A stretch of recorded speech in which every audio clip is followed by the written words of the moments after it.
Hey everyone, Scott here to discuss Shrek the Third, featuring the voices of Mike Myers, Eddie Murphy, Cameron Diaz, Antonio Banderas, Julie Andrews, Rupert Everett, Justin Timberlake, Eric Idle, John Cleese, and Sherry Altieri, directed by Chris Miller and Ramoon Hawaii. Forgive me if I said that wrong. Now, before I get into this, I remember going to theaters for this thing and I remember enjoying it, but was it as good as the other two? Well, we'll get to that in a minute, but and I've also watched it quite a few times on home viewing, but let's see if it's gotten any worse than back then.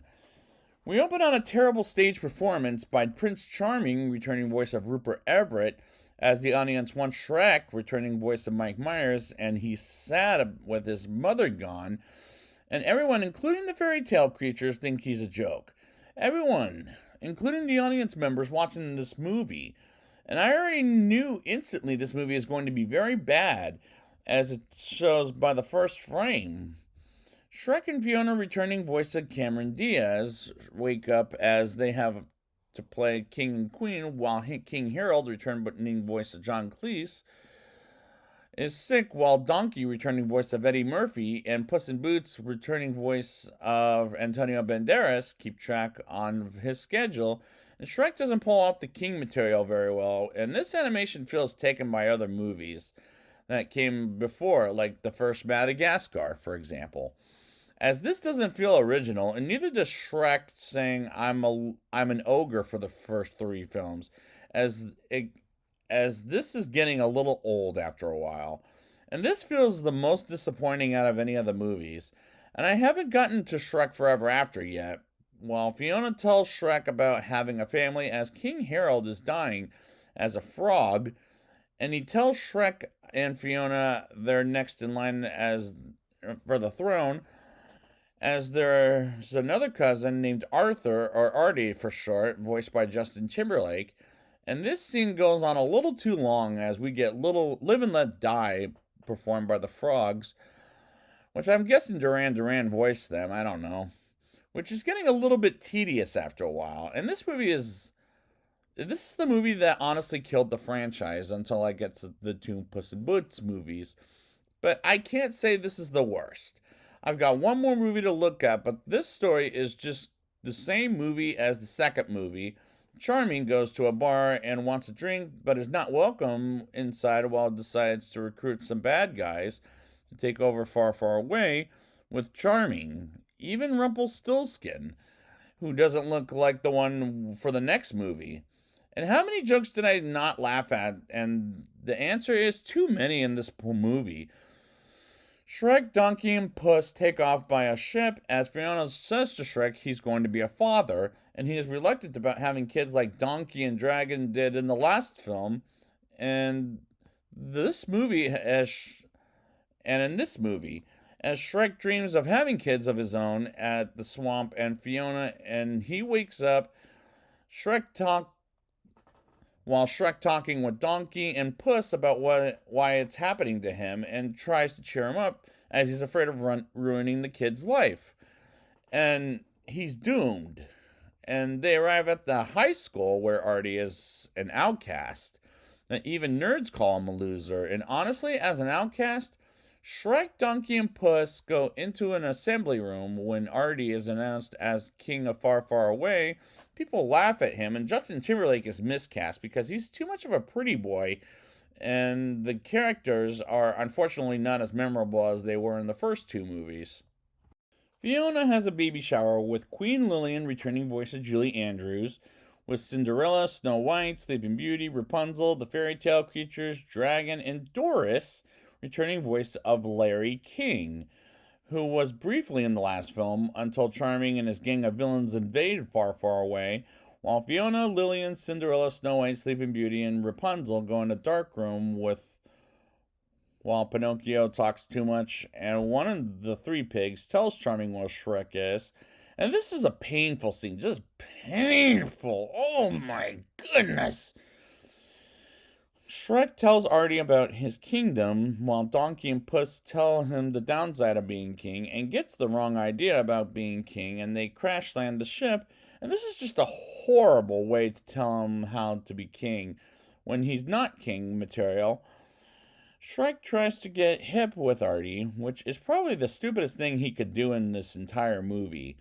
While Artie knocks on the door of a wizard named Merlin, voiced by Eric Idle, as he's a terrible wizard and character to add in this movie, as he looks pretty idiotic.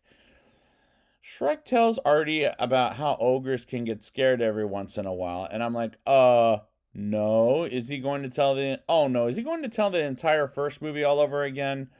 The ladies find a way out of the hideout cave as Charming captures Rapunzel and surrounds Fiona and the others while he makes Rapunzel Queen of Far, Far Away and betrays Fiona. And the others, meanwhile, Shrek bumps into Charming's bad guys led by Captain Hook as they try to capture them, but they're unsuccessful at kidnapping Shrek and his friends. And Artie asks Merlin to transport them to Far, Far Away, with Donkey as Puss and Puss as Puss and Donkey. That's going to frustrate me for the rest of the movie, which doesn't make me happy for an animated film to be frustrating me by switching characters around. Like, okay, let me just say it like this. Donkey, Puss, they switch bodies like that, or they sound different from their actual bodies. But anyways, and that is my opinion, very frustrating. While trying to repeat some of the jokes with Donkey acting like a cat by being cute, and is not the same, nor is it as funny as the first two movies, while Charming is putting up a show for Shrek's final performance. And they get to the stage where Shrek is captured, and Artie argues with Shrek as he tells him he wasn't the first choice, but Shrek is a terrible king from the beginning of the movie. And Puss and Donkey get put in jail with Fiona and the others, and I'm getting very frustrated by this movie at this point. Lillian breaks the prison wall and breaks out of prison with the music from the movie Kill Bill, as that's getting annoying in a cliche way. And Snow White sings for a couple of trees and goes Led Zeppelin on them by getting different animals to attack the trees, which was completely dumb. And Donkey and Puss get baby dragons out of captivity, as well as fairy tale creatures, and get Artie back on their side while they tell him Shrek was trying to protect him. And I'm calling it out. Family movie cliche. While Charming presents the show with Shrek's final performance, and it starts with Rapunzel singing the first song, and Charming being the hero he is trying to be, as Shrek appears on stage and hears Charming and makes wisecrack jokes towards Charming. And again, this is a lousy performance by Charming. And every fairy tale creature, Donkey, Puss, and ladies enter as the villains try to capture them all. And Artie comes in the picture and tells everyone about their own feelings, and the villains end up taking Charming away by telling the audience they had dreams of their own, but Charming almost kills Shrek, but he ends up not aiming right, and the dragon smashes Charming with the set design. And Shrek makes Artie choose to be king, while Merlin transfers Donkey and Puss's bodies back to normal. And everybody is happy while Shrek and Fiona go back home on the swamp and gets visitors like Donkey, Puss, and Dragon, as they have children of their own. And by they, I'm talking about Shrek and Fiona. And this climax is not worth talking about, as I was ready to move on to the next movie. Now it's time for the rating. I'll give this movie a 3.9 out of 10. The whole thing of Shrek saying I'm an ogre 3 movies in a row is repetitive, and the characters are not relatable, and this isn't as memorable, nor is it as funny as the first 2 movies. The movie was very frustrating with the plot and with the switcheroos, and it annoyed me with some of the jokes, as the first 2 movies were and this one was tired after a little while into the movie, as the animation is now taken by DreamWorks' other animated films. I was ready to move on before the credits started rolling, And I would wanted this to be a better movie than it was, as it's a non-recommendation, and I'll see if Shrek Forever After is better than this movie from what I'm remembering. It's not, but I remember it's not, but I'm coming in that one with an open mind. So I'd like to thank you guys for joining me, and next time I will be back with Shrek Forever After. And until then, that Shrek and Fiona live happily ever after.